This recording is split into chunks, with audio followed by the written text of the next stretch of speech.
રાધે રાધે. રાધે કૃપા ગૌ સેવા ધામમાં આપ સૌનું સ્વાગત છે. આપ સૌને રાધે રાધે. હું તમે વિચારતા હોઈએ છીએ કે આપણે જે ક્ષેત્રની અંદર કામ કરીએ છીએ એ ક્ષેત્રની અંદર ક્યાંક ને ક્યાંક એવું પણ આવે છે કે જે ક્ષેત્ર દ્વારા મને તમને ક્યાંક સેવાનો લાભ મળે, કોકની સેવા કરી શકીએ, કોકની જીવ દયા કરી શકીએ, કોક પર દયા રાખી શકીએ, કોઈને પ્રેમ આપી શકીએ. કદાચ આપણા ક્ષેત્રની અંદર જે પણ કાર્ય કરીએ છીએ આપણે એમાં ક્યાંક ને ક્યાંક તો એવું આવે છે કે જ્યાં આપણે એ આપણા કાર્ય દ્વારા, આપણા ક્ષેત્ર દ્વારા કોકનું ભલું કરી શકીએ, કોકનું સારું કરી શકીએ. સાહેબ, ક્યાંક ક્યાંક ઘણો બધો પૈસો હોય માણસ તમારી પાસે, ઘણો બધો રૂપિયો માણસ પાસે હોય, પણ એ રૂપિયાનો સદુપયોગ કરવો કે દુરુપયોગ થવો એ આપણા હાથની વાત છે. જે ક્ષેત્રમાં આપણે સારામાં સારું કાર્ય ક્ષેત્ર હોય આપણું, અને આપણે શ્રેષ્ઠમાં શ્રેષ્ઠ કર્મ કરતા હોઈએ અને તે છતાં કદાચ આપણા દ્વારા કોઈનું ભલું ના થઈ શકે, કોઈનું કલ્યાણ ના થઈ શકે, તો એ કાર્યક્ષેત્ર આપણા કામનું નથી. એવું નથી, બધા ક્ષેત્ર જોઈ લો તમે, એક ક્ષેત્ર એવા છે કે ક્યાંક ને ક્યાંક કોકનું સારું થાય આવતું હોય છે, ક્યાંક ને ક્યાંક કોઈનું સારું થાય એ આપણા ક્ષેત્રમાં હોય છે, પણ આપણે એને ગોતવાનું હોય છે, આપણે એમાં ધ્યાન આપવાનું હોય છે, આપણે એમાં દ્રષ્ટિ કરવાની હોય છે, આપણે ખાલી એકવાર ધ્યાનમાં લેવાનું હોય છે, પણ આપણે વસ્તુ ધ્યાનમાં નથી લેતા. એક વાસુભાઈ કરીને ગુજરાતના ડોક્ટર હતા, એમની ધર્મપત્ની વિમળાબેન, બંને જણા ખૂબ પરિવારમાં સુંદર રીતે સરસ રીતે રહે છે, ઘરમાં સંતાન નથી, અનેક પ્રયત્નો કરવા છતાં ઈશ્વરની કૃપા ઉતરતી નથી, તે માટીની ખોટ છે, પણ તે છતાં બંને આનંદમાં છે. આ કથા સાંભળીને ખરેખર મને બહુ આનંદ થયો, વાંચ્યા પછી મને બહુ આનંદ થયો. એની શ્રેષ્ઠતા એટલી સરસ છે, તમે પણ સાંભળશો તમને પણ આનંદ આવશે, જરૂરથી આપ સાંભળશો. તો બંને જણા એક દિવસ ઇન્દોર જવાનો પ્લાન કર્યો. 3 દિવસની રજા હતી, 2 ડોક્ટરની પ્રેક્ટિસ કરતા હતા, એક સ્ત્રીના નિષ્ણાત હતા અને એક MBBS હતા. ખૂબ સારા બંને ડોક્ટર હતા, પ્રેક્ટિસ પણ સારી હતી. બંને જણાએ લોન લઈ બેંકમાંથી અને પોતાનું ક્લિનિક ખોલ્યું હતું. ક્લિનિકમાં પ્રેક્ટિસ પણ સારી હતી અને સારું કમાતા હતા. 3 દિવસની છુટ્ટી રજા આવી છે ત્રણેય જણાએ. 3 દિવસની રજા આવી એટલે બંને જણાએ વિચાર કર્યો કે આપણે ઇન્દોર જઈએ. ઇન્દોરમાં ખૂબ વખાણ સાંભળ્યા છે, ઘણું બધું જોવાનું છે, 56 દુકાનોની મીઠાઈ છે, આદિ અનાદિ ઘણું છે, તો આપણે એનો આનંદ કરશું. 3 દિવસ આપણે આનંદ કરશું. બંને જણાએ પ્લાન કર્યો, વિચારી અને 3 દિવસ ફરવાનો પ્લાન કરી અને બંને જણા નીકળ્યા છે, પોતાનું વ્હીકલ લઈ, પોતાની ગાડી લઈને નીકળ્યા છે. મધ્યપ્રદેશ ઉજ્જૈનના મહાકાલના દર્શનનો વિચાર, ઇન્દોરમાં 56 દુકાનોની મીઠાઈ ખાવાનો આનંદ, આ બધા મનમાં વિચાર કરતા કરતા ગાડી લઈને નીકળ્યા. સંધ્યાનો સમય થયો, આખું વાતાવરણ વાદળછાયું બની ગયું છે, વરસાદ જેવું વાતાવરણ બન્યું છે. વિચાર કર્યો કે ઇન્દોર જઈ અને ભોજન કરીશું. રસ્તામાં જોવે છે નાનકડું 40 કિલોમીટર દૂર છે ઇન્દોર હવે ખાલી, અને રસ્તામાં જોવે છે કે નાનકડું ગામડું છે, એમાં એક ફૂડ પેકેટો લગાવેલા છે દુકાનની બહાર, અને જઈને ઉભા રહે છે, ઉભા રહીને બૂમ પાડે છે, બોલાવે છે, કોઈ છે કોઈ છે. એક સ્ત્રી બહાર આવી છે, પૂછે છે વેફર આપો. વેફર લીધી છે. બેન ચા બનાવી આપો. બેન ત્યાં અંદર ચા બનાવવા આવજો. બંને જણા વેફર ખાઈ નાસ્તો કરી ગાડીમાંથી પાછા આવ્યા. ફરી પાછી બૂમ પાડી, બેન પાછા આવ્યા. કેટલી વાર અમારે થોડીક ઉતાવળ છે, અમારે દૂર જવાનું છે, ઇન્દોર પહોંચવાનું છે, રાત્રિનો સમય છે. પછી વાત સાચી છે સાહેબ, પણ શું કરું, તુલસીના પાન લેવા ગઈ હતી, તુલસીના પાન દૂર હતા એટલે એમાં બહાર લાવી, ચા બનાવીને આપી, અને જે કપમાં ચા લાવ્યા હતા બહુ મેલા કપ હતા, બહુ ખરાબ ગંદા હતા. આ તરફ વાસુભાઈને બોલવાનો વિચાર્યો, પણ વિમળાબેને હાથ પકડી લીધો. હાથ પકડી લીધો એટલે રોકાઈ ગયા વાસુદેવભાઈ રોકાઈ ગયા બોલતા પહેલા. કપ હાથમાં લીધો, સુંદર તુલસી અને આદુની સુગંધ આવતી હતી, હાથમાં લીધી અને એક ચૂસકી જ્યાં મારી ચાની, આનંદ થયો, બધું ભૂલી ગયા. વાસુદેવભાઈ કહે છે કે સરસ ચા બનાવે છે, બરાબર છે.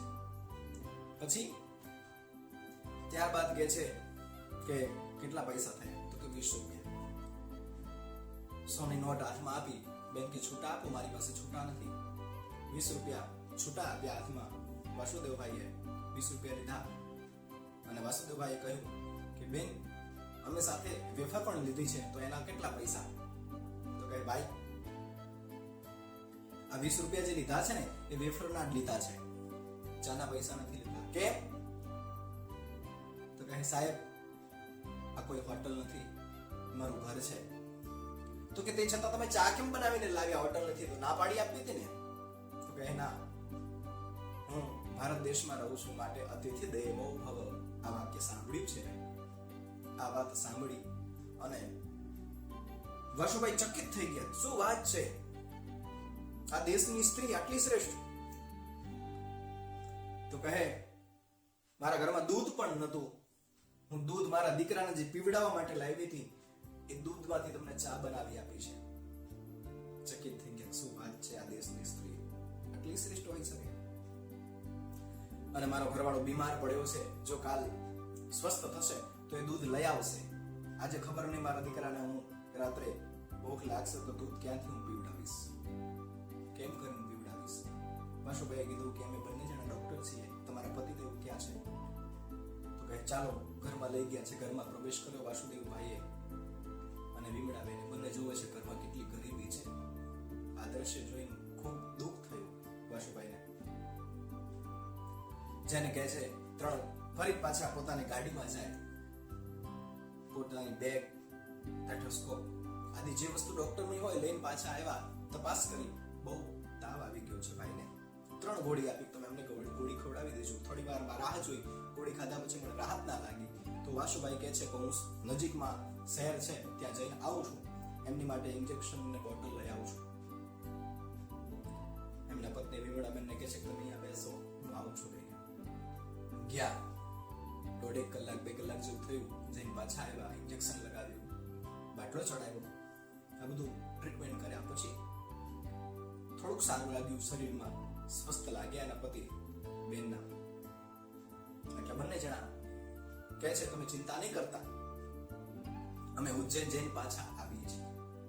સ્વસ્થ લાગ્યા બંને જણા, વિમલાબેન અને વાસુભાઈ બંને જણા ગાડીમાં બેસીને પાછા ઉજ્જૈન ગયા. ઉજ્જૈનમાં મહાકાલના દર્શન કર્યા. ઇન્દોરમાં ફરવા જેવું લાગી ત્યાં ફર્યા. ફરીને પાછા 3 દિવસ જ્યારે જર્ની કરીને આવ્યા ત્યાં ફરીને પાછા આ બેનના ઘરવાસીઓ ભાર્યા, બોલાવ્યા, બૂમ પાડી. ઘણા બધા રમકડા નાના બાળક માટે લઈને આવ્યા અને સાથે દૂધની થેલીઓ પણ લઈને આવ્યા. કહ્યું કે ફરી પાછી ચા બનાવો, સરસ મજાની તમે ચા બનાવો છો. ચા પીધી, ચા બનાવી. પોતાનું લાગ્યું ઘર જેવા સંબંધ બંધાણા. વાસુભાઈએ પોતાનું ક્લિનિકનું કાર્ડ આપ્યું છે. કાર્ડ આપીને કીધું કે ગમે ત્યારે તમે એકવાર જરૂર પધારો મારા ત્યાં, આપણે જરૂર મળીશું. બંને જણા પાછા નીકળી ગયા. નીકળી અને પોતાના ક્લિનિક પર સવારમાં જાય છે ત્યારે કમ્પાઉન્ડરને કહે છે કે તમે ખાલી નામ લખજો, કેસની ફી હું લઈશ. સારું. આ તરફ ડોક્ટરે પોતાની પ્રેક્ટિસ શરૂ કરી. જ્યાં લાગ્યું યોગ્યતા ધનવાન વ્યક્તિઓ પાસેથી અને પૈસા લે, પોતાની ફી લે. જ્યારે ગરીબ માણસો લાગે, સાધારણ માણસો લાગે તો એના પૈસા નતા લેતા. ઘણી બધી વાર આવું થયું. ત્યારે એના સિવાયના જે એસોસિએશનના ડોક્ટરો જે હતા એ ડોક્ટરો વિચાર કરે કે આવું ને આવું કરશે આ ડોક્ટર તો અમારી પ્રેક્ટિસનું શું થશે, અમારા ઘરબારનું પરિવારનું શું થશે, અમે ક્યાંથી પૈસો કમાશું. આ તરફ નામના વધતી ગઈ છે અને એસોસિએશનના પ્રમુખને કહ્યું કે તમે જાઓ અને વાસુભાઈને કહો કે આવું ના કરે, આવું ના કરે. વાસુભાઈ પાસે જઈને કહે છે પ્રમુખ કે આ શું કરું છું.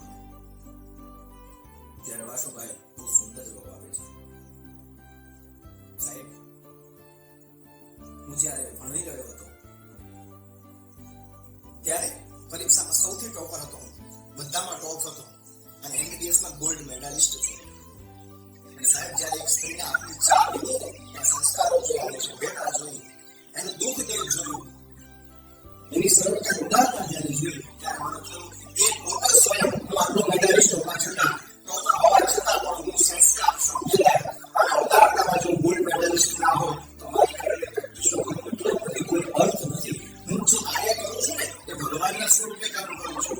મારી પાસે જ્યારે દર્દી આવે છે ત્યારે વિશ્વાસ સાથે આવે છે કે આ જે કોઈ દવા આપશે, જે કોઈ ઇન્જેક્શન આપશે, જે કોઈ ઓપરેશન કરશે એ ભગવાનના ભરોસા સાથે કામ કરતા હોય છે. કોઈ દિવસ ખોટું નહીં હોય. ડોક્ટર સાબિત થશે અને એક સ્ત્રી મને શીખવાડી ગઈ, માત્ર ને માત્ર ચા પીધા પછી એક સ્ત્રી મને શીખવાડી ગઈ કે સંસ્કાર, સભ્યતા, ઉદારતા કોને કહેવાય. અને સાહેબ, હું આ બધા મેડલિસ્ટ હોવા છતાં હું